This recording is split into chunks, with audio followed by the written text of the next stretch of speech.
नमस्कार। आज आप सुनेंगे केशव प्रसाद मिश्र का उपन्यास कोहबर की शर्त का खंड 5।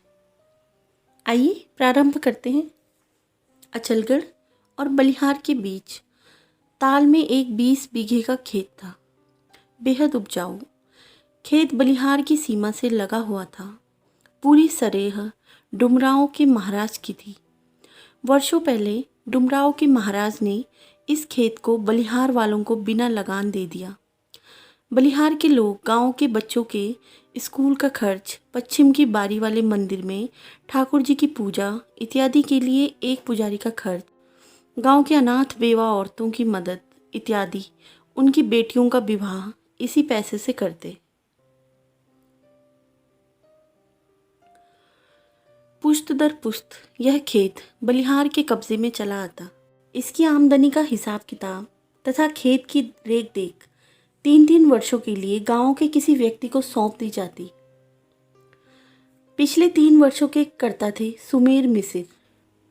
इन्हीं दिनों डुमरांव के महाराज की हालत बिगड़ने लगी और उन्होंने अचलगढ़ के एक जमींदार से रुपए लेकर इस खेत का पट्टा लिख दिया। पट्टा तो लिख दिया, किंतु खेत बलिहार की ही जोत में रहा। अचलगढ़ के जमींदार ने खेत जोतते समय बलिहार वालों को रोक लिया, किंतु बलिहार के सारे गांव के सामने अकेले जमींदार की ना चल सकी। अंत में उसने अदालत में मुकदमा कर दिया। सुमेसर मिसिर थे जीभ के बिगड़े, आमदनी खा जाते। मुकदमा की पैरवी ठीक से ना हो पाती, मुकदमा बिगड़ गया। 3 वर्षों तक किसी तरह खींचने के बाद बलिहार मुकदमा हार गया। अब आगे क्या होना चाहिए, इसी पर विचार करने के लिए गांव का बिटोर हुआ। भनक मिली थी कि आषाढ़ में अचलगढ़ वाला जमींदार खेत पर हल चढ़ाएगा। इस बीच अपील हो जानी चाहिए, नहीं तो मामला बिगड़ जाएगा। बिटोर में बूढ़े अधेड़ जवान सभी जुटे। सुमेसर मिसिर के पिछले 3 सालों के खेत की आमदनी मांगी गई तो बताया कि आमदनी वाली बही कहीं खो गई। बड़ी खलबली मची। लोग सुमेसर मिसिर के खिलाफ बोलने लगे। झगड़ा बढ़ेगा। काका इसी समय खड़े हो बोले, बही मांगने से अब क्या होगा? ऐसे आदमी को यह काम सौंपना ही भारी भूल थी। अब जो हुआ सो हुआ। जो हुआ सो हुआ कैसे? अपील का खर्च कौन देगा? खेत की आमदनी से मिलने के बाद जो कमी होगी उसके लिए चंदा लग जाएगा।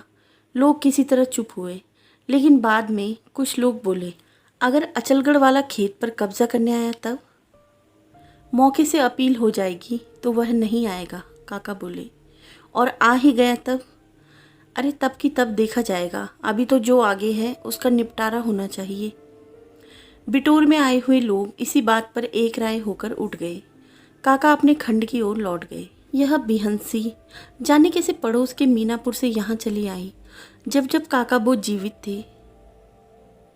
खा पीकर दरवाजे के आगे धूप में पीठ सींक रही थी।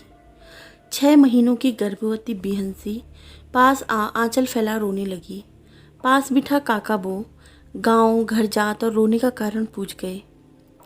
रोती हुई 35 साल की बिहंसी ने बताया कि 2 जवान बेटे हैं, सभी ने घर से निकाल दिया।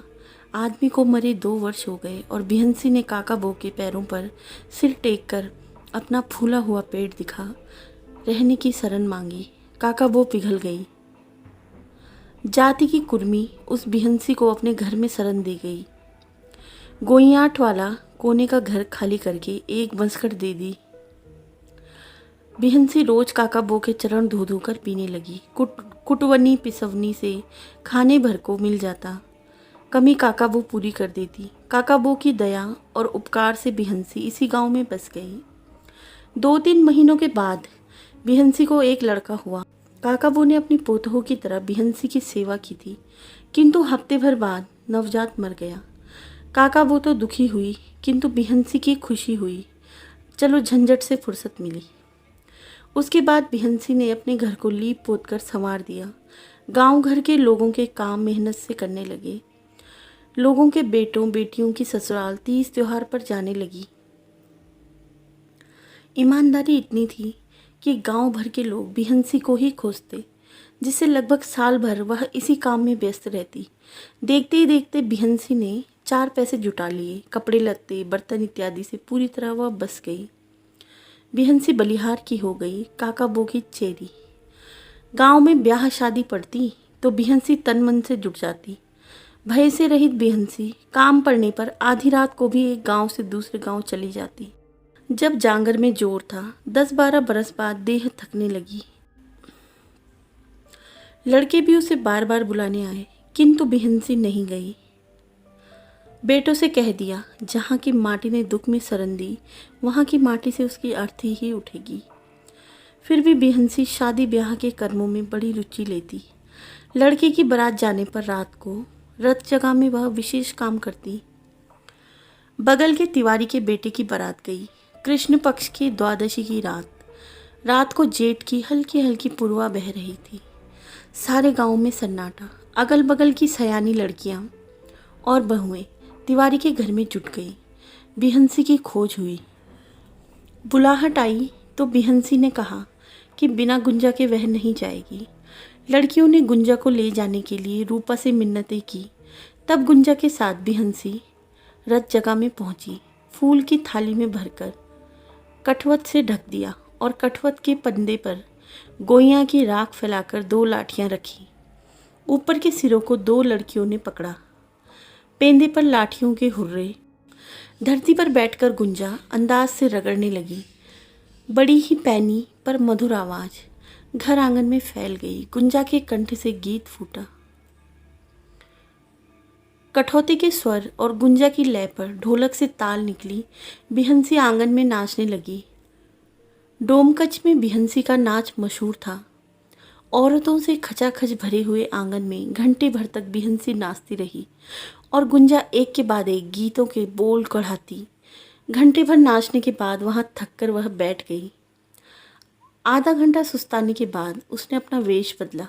गांव के चौकीदार का खाकी कोट पहन, सिर पर लाल पगड़ी बांध ली, मर्दों की तरह धोती पहन, हाथ में लाठी लेकर 2-1 लड़कियों को भी मर्दों की पोशाक पहना घर के बाहर निकली। पास में घर था जालिम अहीर का। जालिम तो बारात में गया था, लेकिन उसका बूढ़ा बाप अपने द्वार पर सो रहा था। जालिम चोर था। गांव के बरमेसर पांडे का बैल हफ्ते भर पहले ही चोरी चला गया था। बिहंसी चौकीदार के वेश में जालिम के द्वार पर पहुंची। जाते ही उसके बाप की खटिया के पाए को खट खट लाठी से 2 बार ठोककर मोटी आवाज में पुकारा, जालिम। कौन है? जालिम का बूढ़ा बाप उठ बैठा। हम हैं थाने के सिपाही। जालिम कहाँ है? मुखिया के द्वार पर बुलाहट है। वह तो बारात गया है। तो तुम चलो। कौन काम है? बूढ़ा अहीर हाथ जोड़कर डर से कांपने लगा। काम क्या है? बरमेसर पांडे का बैल जो चोरी गया है उसमें जालिम का हाथ है। पता लगा है कि बैल बेचकर जालिम अपना हिस्सा लाया है। चलो, दरोगा जी तुमको पकड़ के थाने ले जाएंगे, नहीं तो उनके पास रुपया जमा करके बैल का पता बताओ। दोहाई सिपाही जी, हम सब बताते हैं।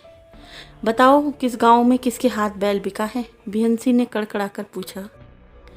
पियरोटा के खिलावन अहीर के हाथ 200 में। जालिम का बाप कांपते हुए दोनों हाथ जोड़कर बोला। अच्छा, अब सुत रहो। अब दरोगा जी से जाकर कह देंगे। और बिहंसी लाठी पटकती हुई आगे बढ़ गई। पास में छिपी हुई लड़कियां मुंह में कपड़ा ठूंसकर हंसती रही। घर पर थे सुमिसर मिसिर, बारात नहीं गए थे और बाहर दुआर पर सोते हुए खर खर नाक बजा रहे। पहुंचकर उनकी बंसकट पर बिहंसी ने खटखट 2 बार लाठी पटक कर आवाज़ लगाई, सुमेसर मिसिर। सुमेसर मिसिर हड़बड़ाकर उठ बैठे। कौन है? चलो मुखिया के द्वार पर, थाने से दरोगा जी आए हैं, बुलाहट है, हम थाने के सिपाही हैं। सुमेसर मिसिर को रात में कुछ कम दिखाई पड़ता था। घूर कर ताकने की कोशिश करते हुए घबराई हुई आवाज़ में बोले, कौन काम है? काम का है? गांव भर में दरख्वास्त पड़ी है कि 5 बिगवा की सारी आमदनी खा गए और हिसाब की बही भी नहीं दिखाते। सुमेसर मिसिर की बाई गुम चुपचाप सोचने लगे तो बिहंसी ने फिर टोका, चलते हो कि नहीं? कहाँ चले? बही मिल गई है। मिल गई तो लेके चलो दरोगा के पास, नहीं हमको दे दो। हाँ, अभी ले आता हूँ। हाँ, अभी ले आता हूँ। सुमेसर मिसिर ने बाहर बरामदे में पड़ा बड़ा सा 4 पहिए वाला लकड़ी का संदूक खोलकर वो बही निकाली और बिहंसी के हाथ में रख दी। बही लेकर बिहंसी मोटी आवाज़ में कड़क कड़क कर बोली, अच्छा अब तुम सुत रहो। पीछे खड़ी लड़कियों का बुरा हाल। आंचल में मुंह तोप तोप कर हंसी रोके पीछे खड़ी थी। बही पाकर बिहंसी गली में घुसकर 9-11 लड़कियों को घर पहुंचाकर उसी समय बरमेश्वर पांडे के घर पहुंची। घर के लोगों को जगाया। आधी रात चौकीदार को देख लोग घबराए, किंतु बिहंसी ने पगड़ी उतार जालिम के बाप द्वारा जाना हुआ बैल की चोरी का भेद उन लोगों को बता दिया। रातों रात बमेश्वर पांडे के घर 2 आदमी पिए रोटा को निकल पड़े। एक आदमी थाने गया, बैल पकड़ा गया। बाद में जालिम बारात में ही पकड़ लिया। गांव में सनसनी की तरह बात फैल गई। संग में सुमेर मिश्र द्वारा बही दिए जाने की घटना पर लोगों को विश्वास नहीं हुआ, लेकिन हिसाब लगाने पर पता चला कि 1000 रुपये सुमेर मिश्र खा गए। 3-4 महीनों के भीतर गुंजा ने घर आंगन को अपने स्नेह के सम्मोहन में बांध लिया। आदमी से लेकर जानवरों तक की चिंता, सूप, गगरे, बाल्टी, डोर, चूल्हे जाते से लगाओ, गुंजा बलिहार के मोह में बंध गई। इन 4 महीनों में रूपा ने घर का सारा बोझा गुंजन पर छोड़ दिया और गुंजा उसे सिर माथे पर ओढ़ लिया। बैसाख के अंत में एक बार वैद्य जी आए थे और गुंजा की माँ की तबीयत कुछ खराब होने के कारण रूपा ने गुंजा को कुछ दिनों के लिए चौबे छपरा भेज दिया था। 10-15 दिनों के बाद वैद्य जी आपा ही पहुंचा गए, किंतु इन 15 दिनों के भीतर ही रूपा की जो दुर्गति हुई उसे वही जानती थी। एक तो देह भारी, फिर महीनों से गृहस्थी के भार से अलग रूपा को रसोई बनाने में बेहद परेशानी हुई। और जब गुंजा आई तो रूपा बोली, जब तू चली जाएगी तब इस घर का क्या होगा? होगा क्या, तेरा घर है, तू संभालेगी। चंदन बैठकर भुजना चबा रहा था।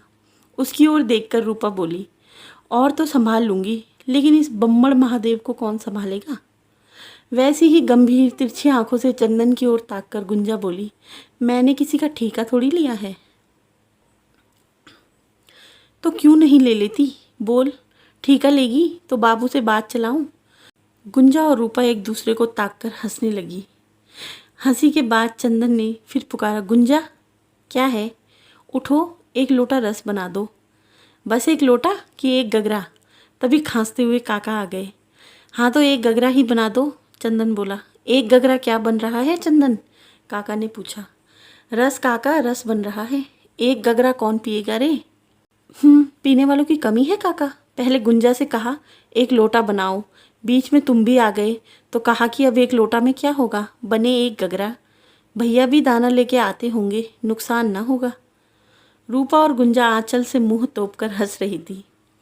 काका जमकर पीढ़े पर बैठकर दीवार से पीठ टेकते हुए बोले, बने गुंजा बेटी, तनिक जल्दी हाथ चलाओ, तुम्हारे बिना तो बड़ा उदास लगता था।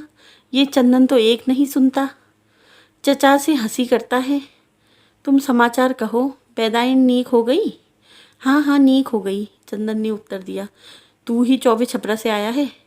आया नहीं तो क्या, जो आया है उसने तो बताया। रस घोर के गुंजा आती है तो पूछ लो। अच्छा, रस घोर रही है? काका भीतर से गदगद हो कुछ जोर से बोले, अच्छा घोर बबुनी, फीका ना होने पावे, दही ही तो डाल देना। रस जल्दी इन लोगों के आगे रख। गुंजा घर से लाया सामान बाहर निकालने लगी। काका समझ गए। उन्होंने चंदन को चमाइन बुलाने को दौड़ाया और सांझ को रूपा को पुत्र जन्मा। घर आंगन में नए ढंग से खुशी समा गई। बरछी के भोज आदि में देखते देखते 1.5 महीना कैसे बीत गया किसी को पता न चला। बच्चा होने के महीने भर के बाद होने वाले भोज में वैद्य जी भी आए। भोज समाप्त होने के दूसरे दिन वह रूपा से बोले, अब गुंजा को विदा कर दो रूपा। किंतु रूपा चुप रही तो वैद्य जी ने फिर प्रश्न किया, क्या बात है बेटी? अभी देह पूरी तरह नहीं चलती बापू। 1 महीने और गुंजा को छोड़ देते तो मेरी देह संभल जाती। गुंजा को मैं सावन में पहुंचा देती। वैद्य जी घर में चारपाई पर बैठ सामने धरती पर बैठी हुई रूपा को देख बोले, गुंजा सयानी हो गई है रूपा, इसकी शादी ब्याह की चिंता लगी है। सोचता हूँ अब इसे भी मेरा उद्धार हो जाता तो भारी चिंता से फुर्सत मिल जाती। घर की हालत तुम जानती ही हो, देने लेने लायक तो मेरे पास कुछ है नहीं, लेकिन तुम्हारी तरह इसे भी कोई योग्य वर मिल जाता तो मेरे भाग जाग जाए। रूपा चुप रही। वैद्य जी फिर बोले, इस गांव में कोई लड़का तुम्हारी आंखों में तो नहीं है? रूपा फिर भी चुप रही। वैद्य जी फिर बोले, तुम्हारी माँ तो कहती थी कि उसी गांव में गुंजा भी ब्याह जाती तो दोनों बहनें पास पास रहती। वैद्य जी चुप लगा, रूपा की ओर ताकने लगे तो वह बोली, बापू, मेरा मन था कि गुंजा का ब्याह चंदन से ही हो जाता, घर की लड़की घर में ही रह जाती तो इस चूल्हे के भाग जग जाते, गृहस्थी हमारी पूरी तरह संभल जाती। लेकिन रूपा को देने के लिए मेरे पास कुछ नहीं है। तुम्हारे ब्याह में मैंने जो कुछ था वो दे दिया, लेकिन इस समय इस घर की बात ही और थी। अब खाने पीने से घर बहुत खुशहाल हो गया है। अब ओंकार और उसके काका मेरी बात माने या न माने, मुंह खोलने पर अगर नहीं सुनना पड़ा तो इसका दुख मुझे सहा ना जाएगा। अगर इसका भार तुम ले लो तो ठीक है। यही तो मैं भी सोचती थी बापू कि कहीं ये लोग ऐसा ना सोचे कि मैं अपनी बहन को खपाना चाहती हूँ। अगर मेरी बात इन लोगों ने मान ली तो समझूंगी कि मेरा नसीब अच्छा है। वैद्य जी रूपा से गुंजा और चंदन के ब्याह का परोक्ष रूप से इशारा करके चले गए और तब से रूपा इस बात को ओंकार और काका के कान में डालने का उचित अवसर ढूंढने लगी। 1 महीने बाद रूपा ने गुंजा की विदाई की तैयारी की। सावन लग गया था। सोना नदी पूरी तरह भर गई। अच्छी अच्छी 5 साड़ियाँ, भरदौरी पकवान रूपा ने बहन के साथ भेजने को तैयार कर दिया। विदाई के दिन अड़ोस पड़ोस के घरों में जाकर गुंजा समूरिया लड़कियों और बहुओं से विदाई कर भेंट कराई। विदाई के समय चंदन का घर पड़ोस की लड़कियों से भर गया। सबकी आंखें भरी हुई, सबके चेहरे उदास, जैसे गांव की बेटी ससुराल जा रही हो। गुंजा ने काका, ओंकार और रूपा सबके पैर छुए। घर से तीर तक लगभग 150 गज तक गुंजा को पहुंचाने के लिए लड़कियों का झुंड चला। आगे ओंकार, पीछे चंदन, उसके पीछे माथे पर पकवान की डोरी लिए दशरथ और उसके पीछे लड़कियों का दल और साथ में गुंजा। काले घने बालों का बड़ा सा जूड़ा, आंखों में हल्का काजल और देह पर नई पियरी, पैर में चांदी के 2 छल्ले और हाथ में सोने की अंगूठी। गुंजा का रूप निखर आया था, किंतु गुंजा की आंखों में घर जाने की जितनी खुशी थी, बलिहार छूटने की उतनी ही उदासी। नाव पर बैठते समय तो तीर पर की और भी लड़कियां और औरतें जुट गई। नाव की डोंगी थी। अगली फेंग पर गुंजा बैठी, बीच में पकवान की दौरी और चंदन, और पीछे से दशरथ ने लग्गी संभाली। नाव सरकने के पहले तीर की ओर मुड़कर अपने दोनों हाथ हल्के से गुंजा ने जोड़ लिए।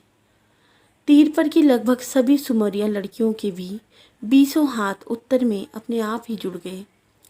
सोना में नाव चौबे छपरा की ओर सरक चली। आप सुन रहे थे केशव प्रसाद मिश्र का उपन्यास कोहबर की शर्त का खंड 5।